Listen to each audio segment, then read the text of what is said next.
आज प्रचाराचा अखेरचा दिवस आहे आणि आज उपराजधानी नागपूरमध्ये मुख्यमंत्री देवेंद्र फडणवीस यांचा भव्य रोड शो जे आहे ते निघणार आहे। भारत माता चौक येथून जे आहे ते हा रोड शो निघणार आहे आणि अगदी महाल भागातील शिवाजी महाराज पुतळा या ठिकाणी हा रोड शो जो आहे ते संपणार आहे। खुद्द मुख्यमंत्री देवेंद्र फडणवीस जे आहे ते बाईक रॅली मध्ये जे आहे ते सहभागी होणार आहे। स्वतः बाईक चालवत जे आहे ते थेट मतदाराशी मुख्यमंत्री देवेंद्र फडणवीस आज अखेरच्या दिवशी संवाद साधणार। आपल्या होम पिच मध्ये आज त्यांचा अखेरचा प्रचाराचा दिवस असणार आहे। आपल्यासोबत भाजपचे माजी आमदार गिरीश व्यास जे आहेत।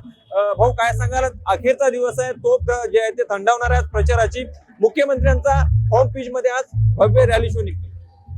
नागपूरमध्ये माननीय मुख्यमंत्री या मध्य नागपूर विधानसभा क्षेत्रामध्ये वेळ देऊ शकले नाही, कारण संपूर्ण महाराष्ट्राची जबाबदारी प्रचाराची धुरा त्यांच्या खांद्यावर आहे आणि त्यामुळे वेळात वेळ काढून त्यांनी आम्हाला 2 तास या रॅलीसाठी दिलेले आहेत आणि हा एक अभूतपूर्व शो आहे। हा रोड शो ज्या भागातून जाणार आहे ती डेन्स पॉप्युलेशनची जागा आहे आणि त्यामुळे या भागामधला व्यापारी असेल, नागरिक असेल, हे सगळे त्यांना विनंती करण्यासाठी मुख्यमंत्री स्वतः स्कूटर चालवत या भागातून जाणार आहेत आणि त्यामुळे याचा एक व्यापक परिणाम, एक चांगला सकारात्मक परिणाम भारतीय जनता पक्ष शिवसेनेच्या आमच्या उमेदवारांना मिळेल आणि माझा विश्वास आहे की मध्य नागपूरमध्ये मागच्या वेळेपेक्षा जास्त जागा आम्ही या माध्यमातून निवडून येऊ।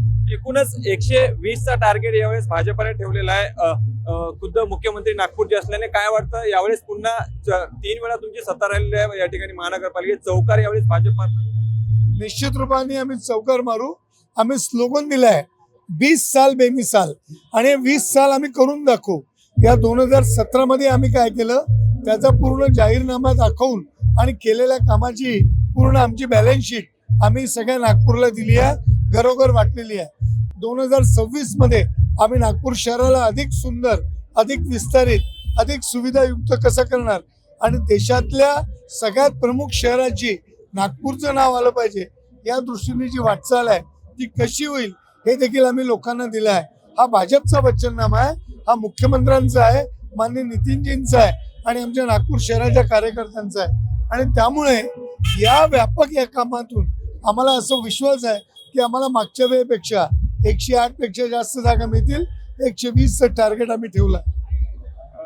एकंदरीत पाहायला गेलं तर मोठ्या प्रमाणात जे आहे ते आज या ठिकाणी कार्यक्रम जमले। थोड्याच वेळामध्ये मुख्यमंत्री देवेंद्र फडणवीस यांचा जे आहे ते भव्य बाईक रॅली रोड शो या ठिकाणी निघणार आहे। मध्य नागपूर हा मतदारसंघ आहे, याच परिसरामध्ये जे संघ मुख्यालय देखील येतो, त्यामुळे नक्कीच जे आहे त्या परिसरामध्ये मोठ्या प्रमाणात व्यापारी वर्ग असल्यामुळे या व्यापारी वर्गांना कुठतरी एक आव्हान जे आहे ते मुख्यमंत्री देवेंद्र फडणवीस आज आपल्या बाईक रॅलीच्या माध्यमातून या ठिकाणी एकंदरीत करण्यात असल्याची आहे ती माहिती देण्यात आली आहे। लोकशाही मराठी करता मी ज्ञानेश्वर पवार, नागपूर। लोकशाही मराठी ऐका, पहा, जागरूक रहा।